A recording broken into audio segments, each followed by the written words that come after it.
বললেন কিন্তু এই সরকার মিথ্যা কথা বলছে, এই সরকার মিথ্যা কথা বলছে, এটা আপনারাও বলছেন, মমতা বন্দ্যোপাধ্যায় মিথ্যা কথা বলছেন। কি লাভ হচ্ছে? জিজ্ঞেস করলাম তাহলে মেধার ভিত্তিতে যোগ্যতা নিরিখে চাকরি পেয়েও আজকে কি আমাদেরকে বেরিয়ে যেতে হবে? আজকে আমাদের কি হবে?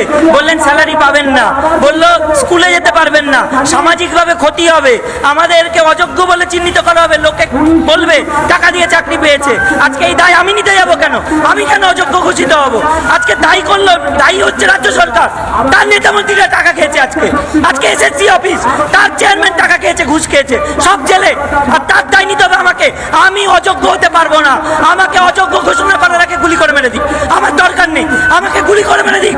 আমি স্কুলে যেতে পারবো না, আমি স্যালারি পাবো না, আমাকে লোকে অযোগ্য বলবে, আমি পরীক্ষায় বসতে পারবো না, 12% আমাকে টাকা দিতে হবে। মামার বাড়ির আবদার পেয়েছে, মামার বাড়ির আবদার, জানোই তা বলবার মেনে নেবো, হতে পারে না, শুনবো না, মরে যাব, কিন্তু এটা মানবো না যে আমি অযোগ্য। এবং মুখ্যমন্ত্রীকে বা রাজ্য সরকারকে যদি এরকমই করতে হয়, তাহলে ওনারা মিডিয়ার সামনে এসে বাইক দিন যে ওনাদের দোষে আজকে আমাদেরকে এরকম হলো, এবং 2 কোটি টাকা করে কম্পেনসেশন ঘোষণা করুক, আমরা বাড়ি বসে থাকবো। অযোগ্য হব না, কোনো দোষ করিনি, দোষ যারা করেছে তাদেরকে দায় নিতে হবে, যে করে হোক আমার চাকরি আমাকে ফেরাতে হবে। কিভাবে করবেন আমি জানি।